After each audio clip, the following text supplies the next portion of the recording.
നൽകിയത്. നമ്മളിനി ഒരു ആശ്വാസ വാർത്തയിലേക്കാണ് പോകുന്നത്. റഷ്യൻ യുദ്ധഭൂമിയിൽ അകപ്പെട്ട തിരുവനന്തപുരം അഞ്ചുതെങ്ങ് സ്വദേശി പ്രിൻസ് സെബാസ്റ്റ്യൻ ഡൽഹിയിലെത്തിയിരിക്കുന്നു. ഇന്ന് പുലർച്ചെയാണ് അദ്ദേഹം ഡൽഹി വിമാനത്താവളത്തിലെത്തിയത്. വ്യാജ റിക്രൂട്ട്മെന്റ് തട്ടിപ്പിനെ കുറിച്ച് അന്വേഷിക്കുന്ന CBI സംഘത്തിന് വിവരങ്ങൾ കൈമാറിയ ശേഷം നാട്ടിലേക്ക് മടങ്ങുമെന്നാണ് ലഭ്യമാകുന്ന വിവരങ്ങൾ. ഡാൻ കുര്യൻ ചേരുന്നു കൂടുതൽ വിശദാംശങ്ങളുമായി. ഡാൻ, എന്തായാലും ആശ്വാസമാണ്. പ്രിൻസ് സെബാസ്റ്റ്യനും ഡൽഹിയിലെത്തിയിരിക്കുന്നു. എപ്പോഴാകും നാട്ടിലേക്ക് തിരിക്കുക? എന്തൊക്കെയാണ് അവിടെ നടപടിക്രമങ്ങളുള്ളത്? അശ്വതി, ഇന്ന് പുലർച്ചെ 3:45 ഡൽഹി രാജ്യാന്തര വിമാനത്താവളത്തിൽ പ്രിൻസ് സെബാസ്റ്റ്യൻ റഷ്യയിൽ നിന്ന് എത്തിയത്.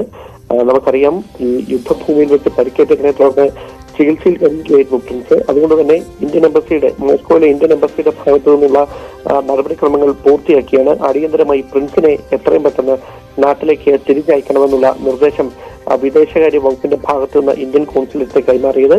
തുടർന്ന് ഇന്ത്യൻ കോൺസുലേറ്റ് അധികൃതർ റഷ്യൻ സേനയുമായൊക്കെ ബന്ധപ്പെട്ട് അടിയന്തരമായി പ്രിൻസിനെ നാട്ടിലേക്ക് എത്തിക്കുന്നതിന് വേണ്ടിയിട്ടുള്ള നടപടിക്രമങ്ങൾ പൂർത്തിയാക്കുകയായിരുന്നു. പുലർച്ചെ ഡൽഹിയിലെത്തിയ പ്രിൻസിൽ നിന്ന് ഈ കേസിന്റെ അന്വേഷണം നടത്തുന്ന CBIയുടെ പ്രത്യേക സംഘം കാര്യങ്ങൾ ചോദിച്ചറിയും. ഈ കൃത്യമായി ഈ റഷ്യയിലേക്ക് എത്തിച്ച ഏജന്റിനെ സംബന്ധിച്ചും കുടുങ്ങിക്കിടക്കുന്ന മറ്റ് ഇന്ത്യൻ പൗരന്മാരെ സംബന്ധിച്ച കൃത്യമായ വിവരങ്ങൾ പ്രിൻസ് ചോദിച്ചറിഞ്ഞതിനു ശേഷമായിരിക്കും പ്രിൻസിനെ തിരികെ തിരുവനന്തപുരത്തേക്ക് അയക്കുക. എന്തായാലും പ്രിൻസിന്റെ വരവ് കാത്ത പ്രതീക്ഷയോടെ കാത്തിരിക്കുകയാണ് അഞ്ചുതെങ്ങ് എന്ന കടലോര ഗ്രാമം. ശരി, ഡാൻ കുര്യനാണ് വിവരങ്ങൾ നൽകിയത്.